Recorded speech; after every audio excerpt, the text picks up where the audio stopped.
like the others will. 11 p.m, 7 nights a week. Join us.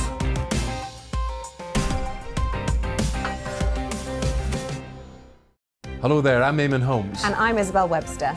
And we hope you can join us for Breakfast with Eamon. And Isabel. You make me laugh out loud, belly laugh. Is that important first thing in the morning? Yeah, absolutely. And there's me trying to be deadly serious. News is a serious business. Yeah, I have to rein you in sometimes. Well, it doesn't stop us laughing at it. It doesn't stop us having an opinion on what's going on. Yeah. And it certainly will not stop us reflecting what you think. Weekdays from 6 to 9:30 on GB News.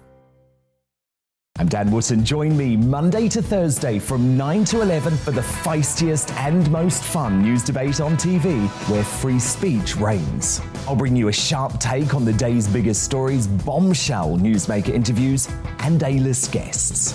And I guarantee you, no spin, no bias, no censorship, and no reason to go to bed. That's Dan Wootton tonight, Monday to Thursdays from 9 on GB News.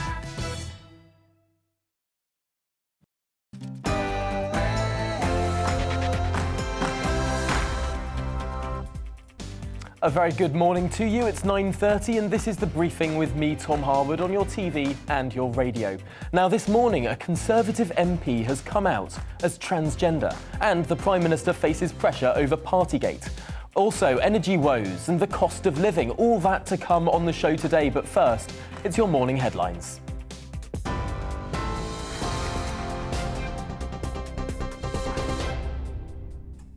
Good morning, it's 9:30, I'm Tamsin Roberts in the GB newsroom. The families of babies who died or were left seriously disabled due to mistakes at the Shrewsbury and Telford Hospital NHS Trust are due to learn the findings of an independent inquiry. Hundreds of cases have been examined in what's being described as the UK's biggest maternity scandal. The Ministry of Defence says Russian units have been forced to return to Belarus and Russia to regroup after suffering heavy losses. Intelligence also suggests Moscow's compensating for setbacks on the ground with increased missile strikes. Ukraine's presidential advisor says Russia is transferring forces from the north of the country to the east to surround Ukrainian troops. Boris Johnson will face MPs during Prime Minister's questions later, his first since the Met Police found coronavirus laws were broken during lockdown. Number 10 insists Mr Johnson didn't mislead Parliament when he claimed rules were followed. 20 people are being fined for attending parties at Downing Street. Police say more could follow. Shop price inflation has hit its highest rate in more than a decade, rising to 2.1% in March, up from 1.8% in February. Prices have risen for 5 consecutive months because of cost pressures throughout supply chains. The British Retail Consortium says costs are also being exacerbated by the war in Ukraine. The UK is pledging a further £286 million of emergency support to Afghans living under Taliban rule. The Foreign Office says the package matches last year's commitment and will provide life-saving food, shelter and medical supplies. TV, online and DAB+ radio, this is GB News. Now it's back to the briefing with Tom Harwood.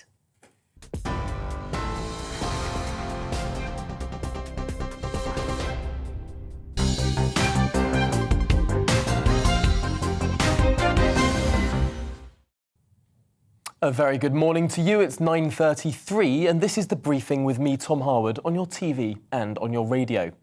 Now, first of all, today, the Prime Minister will face MPs at Prime Minister's questions after that first batch of fines relating to breaches of COVID-19 rules were issued yesterday. But more could be handed out in the coming weeks, and as the investigation into Downing Street lockdown parties rolls on. Of course, we're not expecting any statement from the Prime Minister explicitly until the Met Police have concluded. So what does that mean for Prime Minister's questions today? Well, joining me now is columnist Tim Montgomery. Welcome to the programme, Tim. I suppose... Good morning. The Prime Minister will be able to sort of bat away most of his questions while the police are still investigating, although it's not going to be a good look for him. No, it's not going to be a good look. And of course, this is something that your viewers, Tom, will be very familiar with. We talked about this for months on end, it seemed, before the Ukraine crisis. But, before the Ukraine crisis is a really important thing to mention here. At the moment, we have President Zelensky in an interview with The Economist just a couple of days ago, really singling out Boris Johnson as the one European leader who has given Ukraine the unconditional support that he thinks his country needs. He's found Germany and France wavering, and yet Britain has stood tall under Boris Johnson's leadership. And so I don't think these Oh, I believe we have lost Tim Montgomery there. Well, we'll try and get him back. But before we do, let's move on to another aspect of politics today, because some breaking news earlier today was that Jamie Wallis, the Conservative MP for Bridgend, has come out as transgender. Now, they said in a quote, in a statement on their website, "I'm trans, or to be more accurate, I want to be. I've been diagnosed with gender dysphoria, and I've felt this way since I was a very young child. I had no intention of ever sharing this with you. I always imagined I would leave politics well before I ever said this out loud." Well, responding to the news this morning, the Tory party chairman Oliver Dowden has said, "Proud of my colleague Jamie Wallis. As a Conservative family, we stand together and we will support you. I hope that your brave statement will help others." Pretty seismic news there. I believe we have Tim Montgomery back with us now, if we're able to establish that connection. Tim, I wonder, this is going to be a piece of news that clearly weighs heavy today as well. Do you expect it may be referenced in Prime Minister's questions? I wouldn't be surprised, but I think across the whole House of Commons, Tom, there'll be a wish to respect, is a very brave statement. I knew nothing about this. I certainly didn't. I don't know James either. But reading the statement, this talk of blackmail, of an incident of rape, he clearly has been going through hell. And I'm sure everyone in politics, I'm sure your viewers at large will just feel an enormous amount of sympathy for someone who's been put under what, for many people, would have been intolerable pressure that probably could, easily break a person. Certainly. It seems like when it comes to this issue, there's been a greater sense of heat over recent weeks and months. So I wonder, in your opinion, Tim, would an event like this potentially take some of that heat out and let a greater sense of sort of kindness and generosity spread across the House of Commons? You would hope so. I'm not sure that generosity and kindness will spread to social media, Tom, to arenas that both of us are very familiar with. I think, as more people are sort of exposed to stories like this, I think human sympathy will grow. They will realise that, the pressures that people face. But, I think there are still some hard cases in law that we probably shouldn't get into now, that will mean that this is still an area of great controversy that, rightly or wrongly, does generate quite a bit of heat when people discuss it. Well, let's return back to partygate now, another issue that has, of course, created a lot of heat in recent months. As we were discussing earlier, you were saying that the Prime Minister has responded to the Ukraine crisis well. And reportedly, the Prime Minister last night, to a gathering of Conservative MPs, said that he was more popular in Kyiv than Kensington. Might this be? It's probably true, but might that be an issue that the people of Ukraine seem to hold our Prime Minister in higher regard than the people of Britain? Yes, and I don't think the government can hide behind, the Ukraine war forever. I think it does matter at the moment. I think the world would look at Britain changing a Prime Minister now, in the middle of this crisis, and think that we've gone crazy. But my overall view, Tom, is that it does matter that this government broke the partygate rules, if you like, that told the whole population at large to do one thing and then did another. I think it does matter that the Prime Minister seemed to lose control of Downing Street. He told the House of Commons that there had been no breaches. Clearly there were. I think he is guilty of setting up a culture in Downing Street where raw breaches seem to be acceptable. I know he's now reordered Downing Street. Different staff are in place and perhaps the situation has improved. But clearly there are questions to answer. And also, I just generally think the government is drifting. We had the spring statement last week. I don't think anything enough was done to help people survive this cost of living crisis, particularly people at the bottom of the pile. The people who have least were given least by the Chancellor to help them during this moment. So this government does have fundamental problems. But just at the moment, in the middle of a war situation, I think it would be irresponsible for the Conservative Party to throw itself into probably what would be 3-month leadership contest. And I think that would look so indulgent. I think the country and the world at large would look at us and think, my goodness, we'd lost the plot. If anything, the Prime Minister has also been saved by this issue that the Chancellor, there's a bit of shine that has come off him, especially after that spring statement and the dire economic straits that not just the UK but the Western world face. The Foreign Secretary, who is also a contender, has made one or two slight, potentially gaffes, potentially, I'm not sure what you'd call them, over the Ukraine crisis. I mean, there's not an immediate successor. So I suppose that's one of the big issues that's holding this whole process back. In a sentence, Tim, as we wrap this interview up, do you think the Prime Minister is more or less likely now to lead the Conservative Party into the next election? More likely, Tom, but we live in an age where politics is so unpredictable, I would attach a massive dose of salt to any prediction I make, including that one.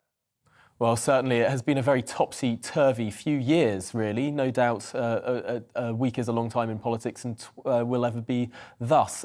Tim Montgomery, thank you for joining us this morning on The Briefing to talk through those issues.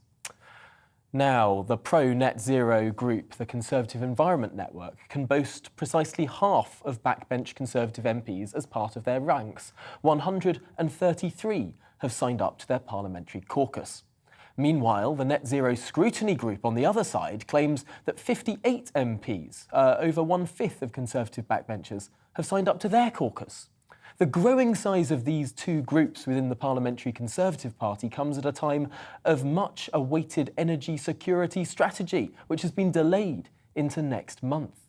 The arguments within the Conservative Party are real on the wisdom of net zero, the desirability of British natural shale gas or onshore wind farms, and who funds our nuclear expansion. Well, who better to talk through these issues now than John Penrose, the Conservative MP and a leading member of the Conservative Environment Network. Welcome to the programme, John. I suppose it will come as a surprise to some people that the Conservative Environment Network has more MPs signed up to it within your party than the Net Zero Scrutiny Group. Have you been a bit quiet? I don't know if we've been quiet or not.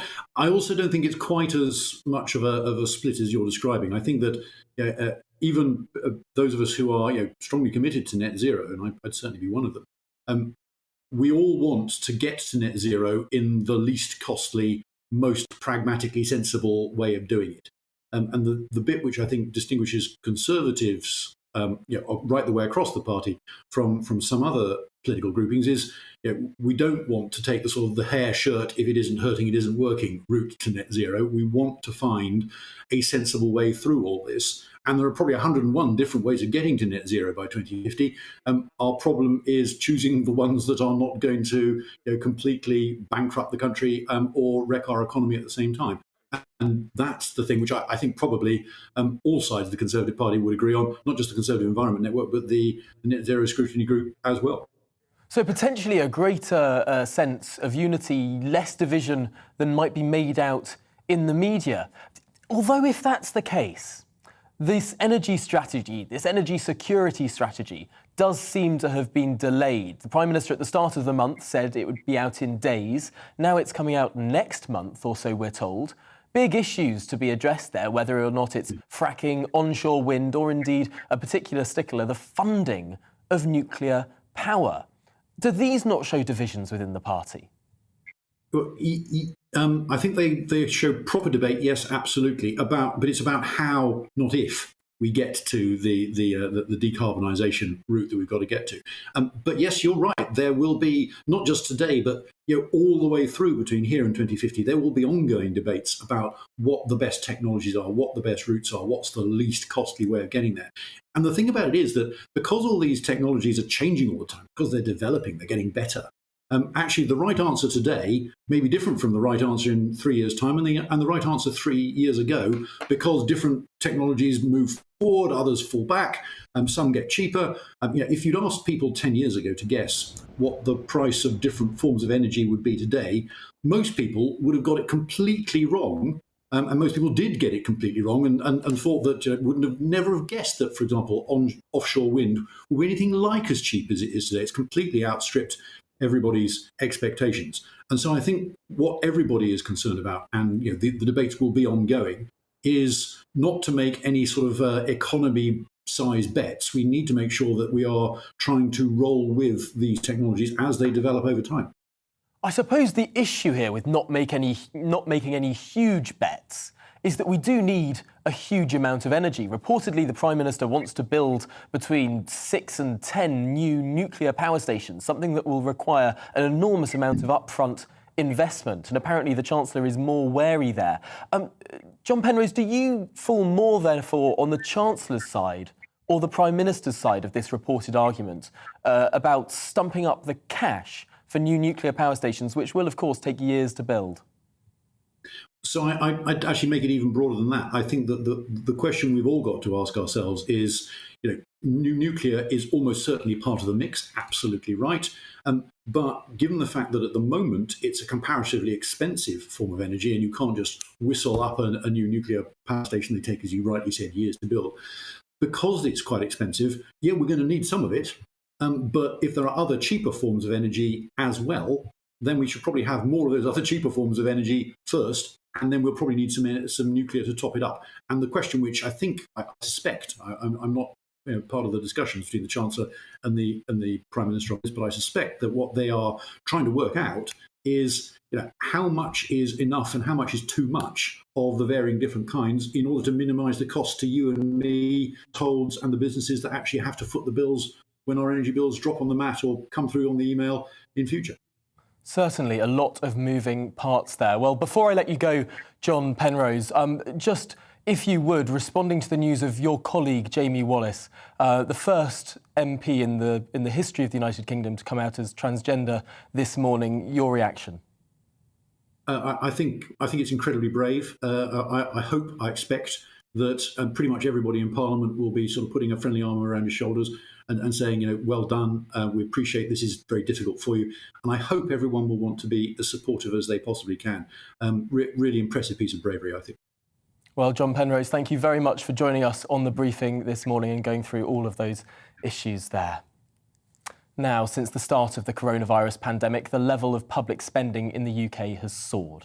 The state has swelled and the tax burden is rising to its highest levels since the days of Clement Attlee. Yet yesterday, Chief Secretary to the Treasury Simon Clarke declared his government will engorge the state no further. In a landmark speech to the Institute of Economic Affairs, Clarke said, "Last autumn's spending review marks the limit of fiscal expansion, the high watermark in our commitment to honour what we have set out in the manifesto, and not a point from which anyone should expect us to go further." In other words, we've reached the peak of big government, and it should not now grow bigger still. Indeed, in some senses, Clarke hinted it must get back down to size. He said that the civil service headcount, for example, should return to 2015 levels. Now, that would imply a near 70,000 reduction in staff from its peak of almost 500,000 employees last year. Well, who better to discuss this now with than Mark Littlewood, the Director General at the Institute of Economic Affairs, who was there for the speech yesterday. Welcome to the programme, Mark. Did you get a sense that the government is viewing the direction now as a return to a smaller state? Because, of course, the words listening to that speech compared to their action haven't always matched up. Tom, that's a very fair criticism. And usually when I've had the privilege of being on your programme, I'm a bit of a misery guts and a bit of a pessimist and sort of tearing my hair out because the government's just getting bigger and more intrusive and more invasive and more expensive in all of our lives.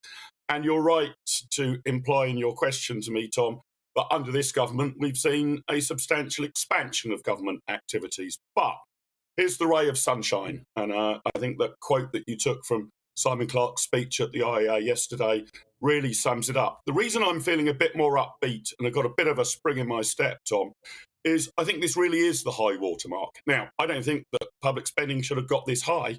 I don't think taxes should have got this high. I've been arguing from the sidelines they've allowed it to get a bit too much out of control. But I'm heartened that this is apparently the high watermark, that the direction of travel is now for spending to be effectively capped, or it will potentially fall in real terms due to inflation. And Simon Clarke couldn't really have been clearer about that. This is the limits of the envelope. And B, that any sort of fiscal headroom, any room for manoeuvre the government gets will now be in the direction of tax cuts, which Simon Clarke at the Institute of Economic Affairs yesterday described as the best single policy to promote growth. Now, we've seen some baby steps of that in last week's spring statement. A rise in the national insurance threshold, a promise down the line of an income tax cut. So early days, but direction of travel, if you're someone who thinks that the government's too big and taxes are too high, I think there's quite a bit to be cheerful about what the Chief Secretary said. That is very interesting. I suppose the big question here is how quickly will we go down that direction of travel? Is this a high water mark where the water stays more or less at that mark, or does it come crashing down recently? I wonder, I'm sort of leaning towards the former rather than the latter, given all of the commitments of this government and how it's responded to public demands for spending over the last few years as well. Tom, that's a good point. And I'm sure you and I as well will be keeping a very watchful eye on them. To be honest, I don't think that the government is going to announce vast swathes of public expenditure that they're going to completely shut down. Simon Clarke didn't indicate that at the Institute of Economic Affairs in his speech, nor did Rishi Sunak in the budget. There aren't going to be whole programmes of activity that are going to be sliced and diced. So I'm not expecting really the number to fall because huge spending cuts are made. The number will only fall as economic growth kicks into the system. Right. That economic growth is modest. Public spending as a proportion of GDP will fall slowly. If you're a bit more optimistic and think that economic growth could get back to 2 or 3% in the not too distant future, then public spending, if this envelope's capped, will fall rather more rapidly. So again, it's about can we get economic growth into the economy? And I rather agree with Simon Clarke that actually moving towards tax cuts shouldn't be the conclusion, shouldn't be the result of economic growth happening. It should be, in part, the way to get there. So not a revolution. In fact, Simon Clarke described what was going on in terms of their hunt for more efficiencies in government as a quiet revolution. I'm not expecting anything spectacular, but I think there's been a course correction and a change in the direction of travel. And yeah, I'd like it to be fast, not slow, but I'm at least beginning to feel we're headed in broadly the right direction. Well, what a positive piece of news for a Wednesday morning in an otherwise uncertain world. Mark Littlewood, thank you for talking through those issues there. And yes, let's hope that we can get back to growth. Well, now, as that cost of living squeeze tightens, childcare costs have always been a big concern. A report has suggested that 62% of parees and families are spending the same amount on childcare as on rent, an enormous burden. Well, how can we sort this out? Joining me now is Dan Pryor, Head of Research at the Adam Smith Institute. Welcome to the programme. In the UK, childcare seems to be a lot more expensive than comparable countries, particularly in Europe. Why is this?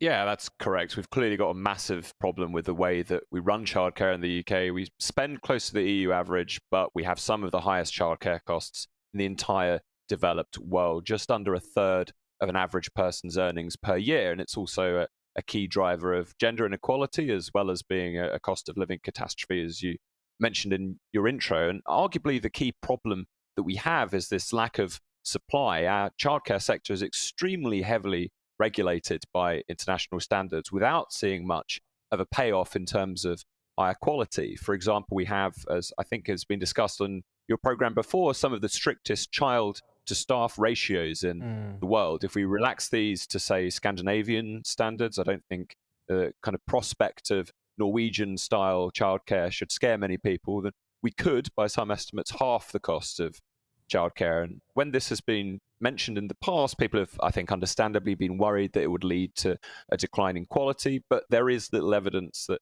suggests this. And there's also very strict rules on small-scale and informal childcare as well, sort of care in communities, for example, or small-scale childminding. That also drives up costs massively. And Arya Babu of the Entrepreneurs Network, who I believe you've spoken to before, has this great suggestion of just automatically allowing people that we already trust with children to do childcare, parents of other children, doctors, teachers, nurses, for example. So on the regulation side, there's plenty we can do. It is remarkable that we've got to this state with some of the very peculiar, very, very tight child to adult ratios. I think in the youngest years, it's something like 1:2 or 1:3. I mean, how did we get so regulated in this country compared to even Scandinavian countries, which I suppose people think of as more regulated than us, but actually it's completely the other way round? Well, I think you've got a lot of people involved in policy in this area who are very concerned with making sure that people get the highest quality childcare. And of course, it's natural to want the best quality childcare available, but that's not very much help to someone who can't afford it at all. And you see this phenomenon in other areas as well. You've got the unintended consequences of the 33 hours a week rule for children over 3. You've got very limited supply and you're pumping up demand. And of course, government pays nurseries below the market rate for these places, so there's even more pressure put on them. And what do you do as a nursery if you're struggling with costs? You have to find savings somewhere, and you can either jack up prices on fee-paying parents, you can lower your staff's wages, so you end up with worse quality, kind of bad outcome there, or you simply have to close down, as many nurseries have done over the COVID-19 crisis. It's remarkable that actually the solutions here might not need any money spent from the taxpayer, but actually just a loosening of some of these rules. Really fascinating there. Let's hope that the government has been listening closely. But for now, Dan Pryor of the Adam Smith Institute, thanks for joining us on The Briefing. I'm afraid that's all we have time for today. Coming up, it's To The Point with Patrick and Mercy. But first, it's your weather forecast. Good morning. Alex Deakin here with your latest weather update. Winter is making a comeback, turning much colder for all of us over the next couple of days. An ice risk this morning and some places seeing some snow, all courtesy of this weather front. It's a cold front introducing colder air across the northern half of the country today, but spreading to all parts by tomorrow. It's got a bit of a wriggle on it, a bit of a ripple, and where we see that could bring some snow for places through this evening and overnight. Back to this morning, we have some snow falling across northeast Scotland. There is a Met Office warning here for snow and ice. Then we have this zone of rain over northern England, Northern Ireland and North Wales, slowly pushing southwards. So Northern Ireland brightening up, southern Scotland seeing some sunny spells. The rain heading into the Midlands, East Anglia, maybe some snow mixed in over the Pennines later on. Much of southern England dry, just 1 or 2 scattered showers here and for South Wales, and still quite mild here, but it's already turning colder further north. Single figures this afternoon, much colder for Glasgow and Belfast compared to yesterday. And then as the cold air hits this wet weather over the Midlands, East Anglia, southern England, South Wales, we will see a mixture of sleet and snow. Even to low levels, you could wake up to a covering of snow across parts of the south. Some uncertainty about how much we're going to see. Probably won't stick around too much, but nevertheless, things could be quite slippery for Thursday morning as we see temperatures dropping down to freezing and below, even in towns and cities. A cold start then to Thursday. Still some of this wet weather across East Anglia and the southeast, so still perhaps some snow falling through the morning rush hour. And then we'll see wintry showers, so hail, sleet and some snow coming and going through the day across the east. Further west, many places with that high pressure moving in dry and bright on Thursday, but everywhere it's going to be cold. Temperatures in single figures. This time last week, we were talking about temperatures up to 20 Celsius, feeling even colder in the east with the breeze. For the details of the warnings, see the Met Office website.